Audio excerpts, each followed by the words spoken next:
Hello students, hope you guys are doing well. I am Abhishek Kumar. I am a BTech graduate from IIT Kharagpur. I have been associated with askIITians for last 4 years. In today's class, we will be dealing with fluid mechanics. Here we have divided fluid mechanics into two subsections. In the first subsection, we will be dealing with the fluids at rest, where we will be dealing with topics like buoyancy, Archimedes principle. In fluids in motion, we will be dealing with topics like Bernoulli's equation. Then we will be dealing with some properties of the fluids like viscosity and surface tension. So let's start the session. Hello students, welcome to the class. In today's class, we are going to deal with the topic fluid mechanics. Now in this fluid mechanics, we will be concerned with the Newton's laws and whatever else we have studied in mechanics, and will apply those to the fluids. Till now we have applied all the mechanics laws to the solids, where the solids were incompressible in the sense that they couldn't change their shapes. They were called solids. Now we are going to deal here with fluids. So before we understand how we can apply the fluid mechanics, the mechanical laws that we have to the fluids, we need to understand some of the basic terminologies, and then we will see how we can apply our same famous Newton's laws to the fluids. So we are going to deal with this in a series of steps. Now the topics that will be covered, first we will try to deal with the terminologies that we have for this chapter. Then we will see what happens to fluids at rest, means when the fluids are at rest, they are not in motion, what happens to the Newton's laws and how they manifest themselves in fluids. Then we will see what exactly is this Pascal's law, the famous Pascal's law. Then we will go ahead with the buoyancy and the Archimedes principle, the most revolutionary experiment and the guess that happened in the history of physics, and the famous Eureka that is associated with this Archimedes principle. We will see what exactly it says, although you may have some idea from your basic classes, but we will see into detail what exactly is Archimedes principle and how does it explain the buoyancy that we see in and around the objects in the fluid. Then we will move ahead. After covering all these fluids at rest part, we will move to fluid mechanics. Now in fluid mechanics, we will deal what happens when the fluids are in motion. Till now, this fluids at rest, Pascal's law deals with the fluids at rest, buoyancy and Archimedes principle, they are all concerned with the fluids at rest. Then we will move over to fluid dynamics. Here we will see how the fluids behave when they are in motion, how the Newton's law apply them, what is the difference from that when the fluids were at rest and now that it is in motion. Then we will move ahead to deal with some features of the liquid that are not so ideal, means the viscosity that we will see in detail, in further detail, that what exactly is this non-ideal behavior, what is an ideal fluid, all these things we will be discussing in the session. Then we will go ahead with surface tension. What exactly is this surface tension? This is also a non-ideal characteristic, we will see into this. And then we will move to excess pressure. What is excess pressure? Then capillarity. These are the topics in this sequence. We will be discussing all of the things, and then in the end we will be solving some questions, and we will be look into how now we can apply our concepts, whatever we have studied in our lecture here, to the questions being asked in JEE Advanced or JEE Mains or any other engineering examinations. So let us start with the first topic that goes to say terminologies. So let us see what these terminologies are that will be most frequently using in fluid mechanics. Now the first thing is, what are fluids? So now we know the matter is divided into three kinds that exist in the universe that we know, although there are two other kinds that we will not be discussing here. Now the most common we know is solid, and then is the liquid, and then there is gas. Now why I said there are actually 5 kinds of matter, these 2 kinds of matter that are called plasma, and then the another one that happens at the superconducting temperatures at a very low temperature and one at a very high temperature. Now these 2 states of matter, they don't occur in the nature on its own. Now solid, liquids and gases are the matters that you will find in the nature on its own. You will find that all of the matters, all of the things that are present in the universe are either solid or liquid or gas. You will not find this plasma and this semiconducting fluid at that temperature, which is more so kind of a bosonic system, That will be skipping, will not be dealing with those things here now, but will be dealing with these three. Now, what is a fluid? Now, a fluid is a substance that flows. It's a very basic definition. The fluid is any substance that flows. Now, from this definition, we can easily see that both the gases and the liquids are fluid, because the gases can flow as well as the liquids can flow. Now, then what is the differences between gases and liquids? If they are both fluids, what is the difference between them? Is it that all of the laws that we will study for gases are applicable to liquids, or if we study for liquids, are they applicable to gases? So we'll see what the differences is, but let's see what exactly this gases structure is. So that will help us to explain the behaviors then. Now, gases are freely moving particles that you see. The distance between the two particles is very large. Means although you are seeing this, the molecule of the gas of very finite size as compared to this, actually it's almost negligible compared to the size of the container that you see here. In whatever it is contained, the size of the molecule is very small and it could be neglected. And the distance between any two is very large normally. Obviously they collide with each other, they collide with the walls, all these things happen, but normally the distance between any two molecules is very large. What happens in liquids? They are loosely bound particles. They are loosely bound in the sense that they have a space and hence they can flow. Since there is a finite space between these two which can change, this gives it the flow, and because of that flow it's a liquid. But then what's the difference? The difference is that it is compressible.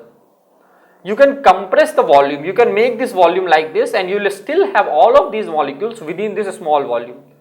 But what you will have is, since you have compressed it, the spaces between the molecules has decreased. But still you can compress it, you can change the shape. But changing the shape, changing the volume of the liquid is very difficult. We have changed the shape, we have changed the volume. But while we are dealing with the liquids, you can change shape. Shape can be changed. Volume is very difficult. Volume is difficult to change. It is very difficult to change the volume of the liquid, and that is why it is called incompressible. You cannot compress it. If you try to compress it, you will have to apply a very high pressure, and then you will have a very small change in the volume.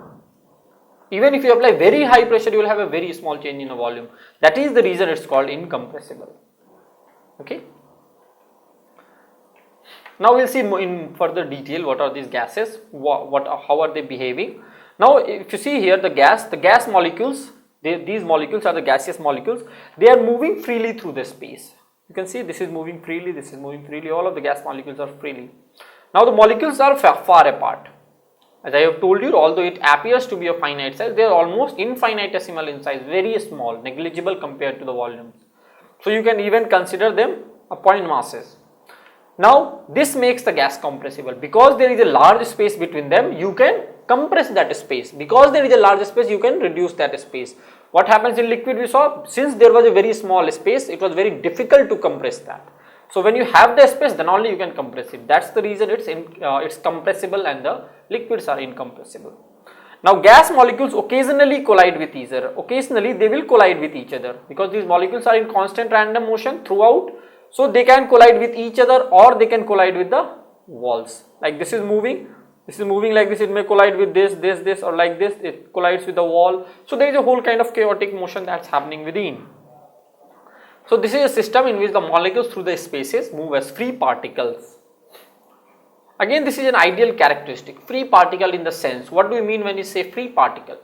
By free particle I mean that the motion of this is not influenced by any of the molecules that you see that are surrounding it. Now what happens practically? Practically what will happen, each molecule may be attracted or repulsed by the neighboring molecules, right? This molecule has electrons and protons, this may have electrons and protons. Suppose if they are charged molecules, then there can be repulsions, attractions like that. Even if they are not charged, there is some kind of polarization that is there. So there may be some kind of interaction, but we are neglecting all of those. You may have heard about van der Waals forces. Now van der Waals forces are the forces of interaction. We neglect even those forces. We neglect all such forces. So it's like a free molecule which is not influenced by any of the molecules that is moving. Only force that will act on this molecule is when it will collide with something. Then there will be a force of interaction. Otherwise there is no force. Now let's see what are liquids. Now a liquid has a well defined surface. We know if you put a liquid in a container, it will assume a particular shape like this. So it has a well defined shape. The molecules are as close together as they can get. The molecules are actually very close to each other. But now as you can see, since they can slide over each other, it is possible that they can slide over each other. This may come up, this may go down, this can move this side or this side. So there is a kind of motion that can happen. That gives it the flow. Now molecules have weak bonds between them. Now these molecules, they have actually the weak bonds between them. Since they are close, there is an interaction. There is interaction that is finite, that is measurable.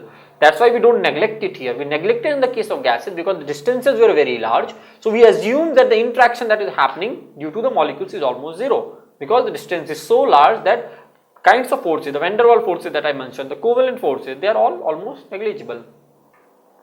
But the molecules can slide around each other, allowing the liquid to flow and conform to the shape of its container.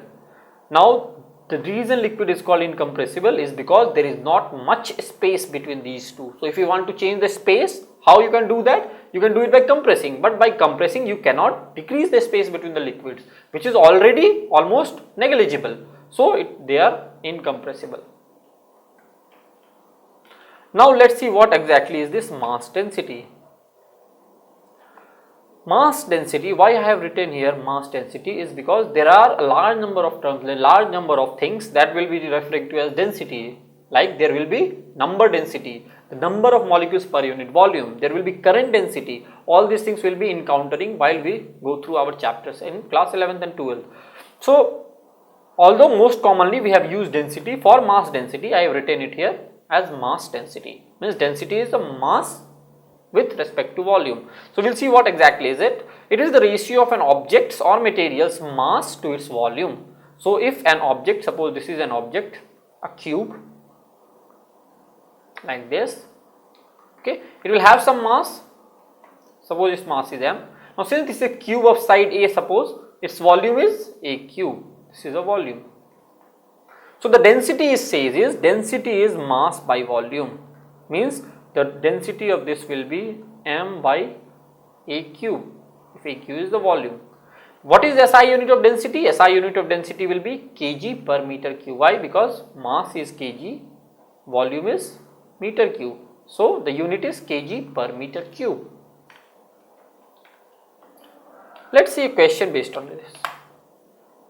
Now a piece of glass is broken into two pieces of different sizes. How do their densities compare? Now if you see here, this is of the density, it has been given the name rho 1, this is rho 3, this is rho 2. Now it has been, this one has been broken into two pieces, 3 and 2. We have to compare the densities between these three. Now we know what exactly is density. Density is the mass per unit volume, means the mass that is present in V volume. Now here if you see, the total mass will be m, okay, and its volume is suppose V. Now you break it into mass m1, the rest is m minus m1. If this volume is V1, this volume will be V minus V1. That is how these are broken into, means if we assume it in this manner. Now we know density is the mass per unit volume, means what is the mass that is present in 1 unit volume. If you see, suppose I make this space like this, this is 1 unit volume. What is the mass that will be present in this volume is called the density. Now if you, since this is a part of this, if you consider the same kind of volume here, it still has the same mass, right? Because it's a part of this, it's the part of this. So still if you consider any portion of it, a unit volume, if you consider of this, it will have the same mass as of this. So there is no change in the density if you break it. It is still made of the same material which had the same mass per unit volume earlier. So even when you break it, the volume has decreased, so has the mass, and still the mass per unit volume is same. So the correct answer is B. So in our session we have seen some of the terminologies like defining what exactly is the fluids, and we have seen the fluids consist both of liquids and gases, and then we dealt with density. In the next session we will be dealing with the topics like pressure.